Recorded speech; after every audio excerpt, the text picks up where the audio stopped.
Everyone knows the powers of stacking in fantasy football at this point. Simply put, you're betting on less outcomes, less things that can go wrong. If everything goes right with those two players, then it's a much easier path to a big score. These are the 8 teams that I think you should be stacking in every draft this summer, whether it's Dynasty, Redraft, or whether it's Best Ball. Let's get into it. Start off with this is the elite tier. You don't need me to tell you to draft these guys, but let's just quickly go over them. Jaylen Hurts with A.J. Brown, that's going to cost you a round 3 and a round 1 pick in Best Ball. Josh Allen, Stephon Diggs, the same cost. Joe Burrow and Jamar Chase. And then Patrick Mahomes and Kelsey, which is costing you a round 1 pick for Kelsey and a round 2 pick for Mahomes. These, you really don't need me to tell you that these are good stacks to have. But if you are drafting them, try and be mindful about how you can attack things with them. Because almost every draft you get into, you'll see the same people just loading up on these stacks because they're incredibly obvious and they feel very good to have on your roster. So look to differentiate, whether that's with a 0 RB build or a hyper fragile build where you're really leaning into fragility and saying everything has to go right here by only taking like 4 running backs. Make bold decisions as your draft goes on. When you get to the end, take swings on players who might not be drafted in every single draft. Just look to be different and be mindful with it. Next up in our first main stack, we've got Lamar Jackson and Rashod Bateman. Currently going with Jackson in round 3 and Bateman in round 8. And it's really hard to underestimate how big of an upgrade Todd Monken is going to be for these two. You look over the last few years, and injuries have really stopped us seeing Rashod Bateman's true upside. But remember when he was coming out, he was thought of as a true elite prospect, and there's every chance that he can get to that this year. The highs have been great. Like he's at 1.95 yards per route run, but he's only run a route on 58% of plays when he was eligible, thanks to Greg Roman, who just loved to take his wide receivers off the field for no apparent reason. He would constantly shuffle players, even when they were playing in good form. And it was mind-boggling. Todd Monken is not going to do that. We're going to see wide receiver screens. We're going to see an offense that plays with pace. We're going to see, a more advanced scheme than Greg Roman's wide receiver routes, which had players running into each other all the time. Rashod Bateman and Lamar Jackson, they've got that rapport already. They've brought in Zay Flowers, who is a really promising rookie and can win in the middle of the field and will do good things. And they've brought in Odell Beckham. But Bateman's been there already. We've seen him explode. We've seen him be great. And if he can stay healthy, he absolutely can have a monster year this year. What you're seeing there on screen is my stacking charts. If you go onto Twitter at NFL_Tstrack, I put these out regularly for Underdog. If you want them for any other format, you can jump into the Fantasy Sanctuary Discord and I'll put them all up there. Next stack, Trevor Lawrence, who's going in round 6 with Christian Kirk in round 5. Yes, the Jaguars have brought in Calvin Ridley. Yes, they've re-signed Evan Ingram to a new deal. But Christian Kirk's role is completely secure in this. Zay Jones is going to be competing with Calvin Ridley for those kind of outside the numbers snaps and those downfield targets. But Christian Kirk, he plays pretty much exclusively out of the slot. Last year, he averaged 75% of his snaps there. He's going to see less sort of dedicated coverage than Calvin Ridley will, who will be stretching the field and going vertical. And we can really take advantage of seeing big volume numbers for Christian Kirk. Last year, he averaged 7.8 targets per game, but there's room to turn that into more fantasy production. He only had 4.9 catches per game, but he still managed to turn it into 8 top 24 performances in 2022. Lots of people are ready for the Jags to take another jump. We can throw out Trevor Lawrence's rookie year, and quite often we see quarterbacks make a leap not only into year 2, but also into year 3. If Lawrence makes another step forward this year, it could be incredibly explosive. And I want a player who's going to be on the field a lot, and that's Christian Kirk. When we look at the rest of how the Jags are stacked up, you can see that Calvin Ridley is going almost a round and a half ahead of Christian Kirk. So taking the cheaper of the two of them here feels really good. Really easy to stack with Trevor Lawrence. Zay Jones going in the 11th round, it just feels like we're a year too late. The time for Zay Jones was last year when he was virtually free in drafts. Shout out to Josh Norris, who was pumping him up all season. Evan Ingram, again, I'm just not sure that paying a 9th round pick for him is fantastic. So give me the Trevor Lawrence and Christian Kirk stacks all day. If you are here for the first time, if you are just finding us the Fantasy Sanctuary, we do Dynasty, we do Best Ball, we do Redraft, and we do DFS. Bring on some of the biggest names in the fantasy football industry to give you the content that's going to help you win your leagues. That's what we're about. hit the subscribe button. Let's keep going with these stacks, and we're going to keep getting cheaper as we go.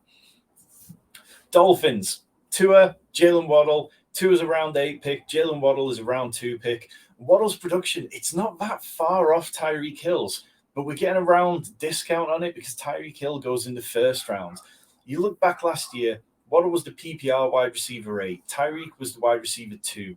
But Waddle's 3.5 fantasy points per touch was third amongst all wide receivers with 50 or more targets, which shows how efficient he can be and how explosive he can be. And I really expect him to take another step forward. Waddle ranked second in receiving yards before contact with 4.9, and his 31.0 yards after the catch per game ranked 9th highest among wide receivers.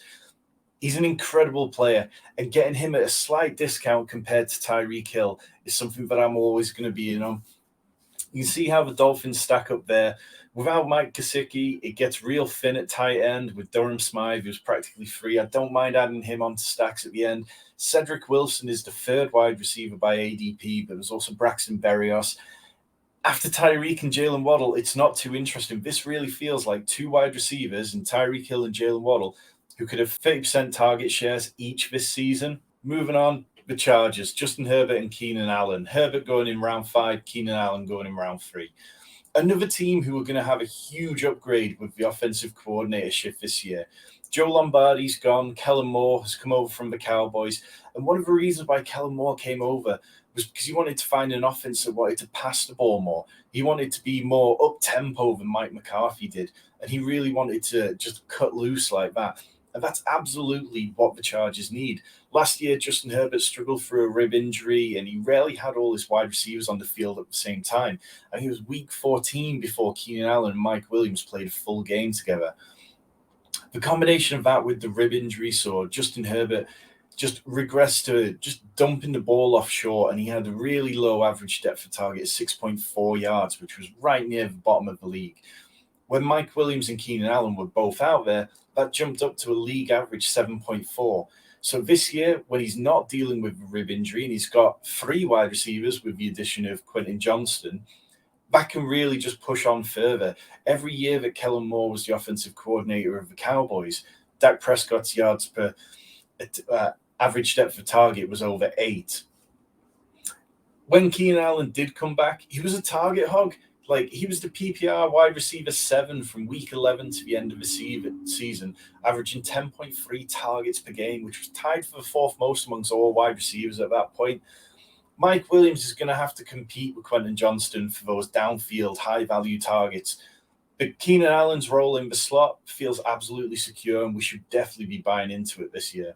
This is how the Chargers stack up. You can see there Keenan Allen in that 3rd round and Mike Williams going after him in the 4th. And I don't mind the Chargers mega stack. This is an offense I want as many pieces of as possible in all my best ball drafts this summer.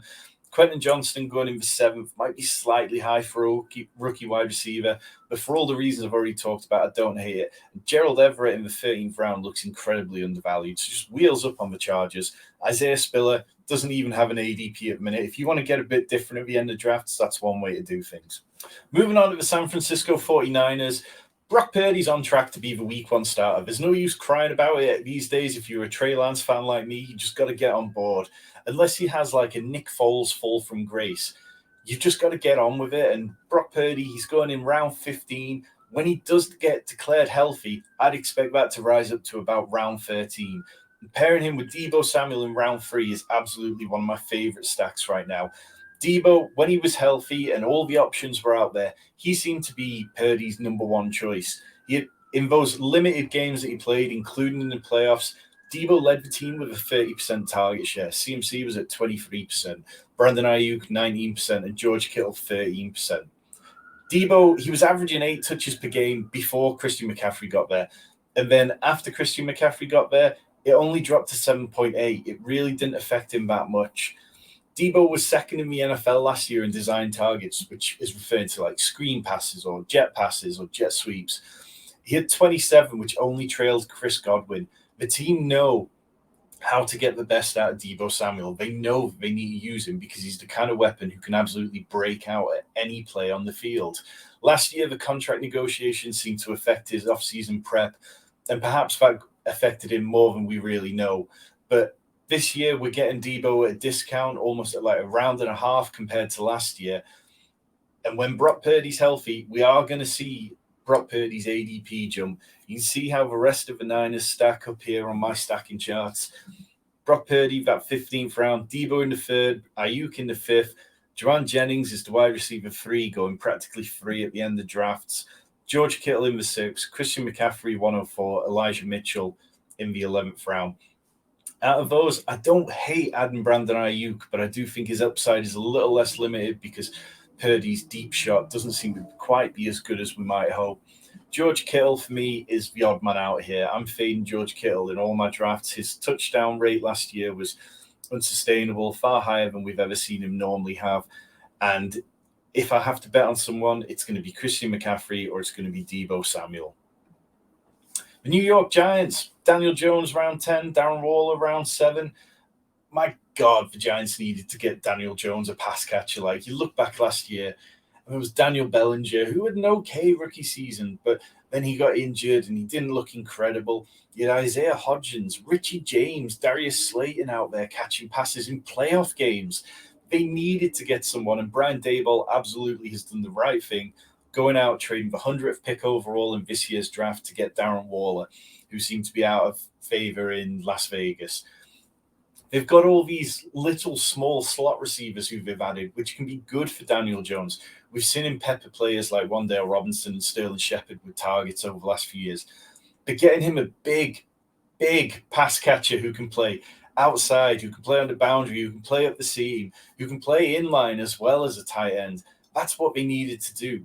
Last year, their red zone success rate jumped from 44%, which was the league's worst, up to 60%, which was the 5th best. And now you're going to put Darren Waller into the mix, somebody who can really go and make plays in the red zone. I'm all aboard this one. I think, Darren Waller, he's averaged 7.5 targets per game over the last 4 years. Even last year, when things didn't seem to be working perfectly in Las Vegas, he still averaged over 5 targets per game. If I can get a tight end who's averaging 5 targets per game in round 7, stacking with a quarterback with rushing upside, I'm all over that. We've got one more stack we're going to get to here. If you haven't already, hit the like button. Tell me which of these you do like. But before we do, here's how the rest of the Giants shake out. You can see that Darren Waller is the only pass catcher in the top 10 rounds for the Giants, even in like the top 15 rounds. Saquon Barkley, after the news, he's going to have to play on the franchise tag. Don't be surprised if we see a bit of slippage into round 3 if he decides that he's not going to turn up for all the training camp. But Darius Slayton, Isaiah Hodgins, Wan'Dale Robinson, Jalen Hyatt, who's being undrafted now, Paris Campbell, you can add any of them onto this. And if you really believe the Giants can go nuclear this year, don't be afraid to add 2 of them on that were stacked with Darren Waller and Daniel Jones. Our last stack of this video, Russell Wilson, Jerry Jeudy, Russ going in round 12, Jerry Jeudy going in round 4. And it all comes back to the glimmers of hope that we saw towards the end of last season. After Nathaniel Hackett was fired, we saw Russ have 2 top 5 weekly finishes in the space of 3 weeks. So we saw that he could do things and be the old Russell Wilson again. Jerry Jeudy over the back half of last season, between weeks 10 to 18, he was the wide receiver 12. He was absolutely on fire. He was, putting up 2.7 fantasy points per touch, which was the same rate as Justin Jefferson during that period. But the big difference was Jerry Jeudy just didn't get the kind of volume that Justin Jefferson was, so he had to be efficient, and the Broncos weren't able to stay on the field. This year, under Sean Payton, they absolutely can. So, we saw Jerry Jeudy scoring 17.4 points per game last year. That ceiling absolutely feels in his range of outcomes now that Sean Payton's there. His first moves were to upgrade the offensive line. He put loads of resources into it in free agency and the draft. That can calm down Russell Wilson. Russell Wilson needs to be coached properly. He needs to be kept in the pocket. He needs to be taught, these are the plays. You need to get the ball out and on time. You're not changing them to these old plays and the things he used to do with the Seahawks. This is the Sean Payton show, and he's going to just coach him efficiently. And if he can do that, and if he can let his ego be coached, then I absolutely believe that Russell Wilson and Jerry Jeudy could be one of the best stacks this year in best ball. That's all we've got this week. We've got loads more redraft content, loads more best ball content, loads more dynasty DFS content. Hit the subscribe button. Leave me a comment. Tell me which stack you find yourself just getting loads of exposure to, whether it's redraft, dynasty, best ball. If you want more Fantasy Sanctuary content, hit the join button. You can jump in our Discord from 99 pence or $1.25 a month. There, I've got these stacking charts that I've gone through, and you can see the Broncos one here on screen now. And I do them for DraftKings, FFPC, Sleeper, ESPN, Yahoo, NFL, wherever you're playing fantasy. I put these stacking charts together so you can see each team nice and succinctly. We've got loads more resources in there. Over 100 people talking trades, league startups, best ball drafts all the time. We're going to be back real soon. Catch you later.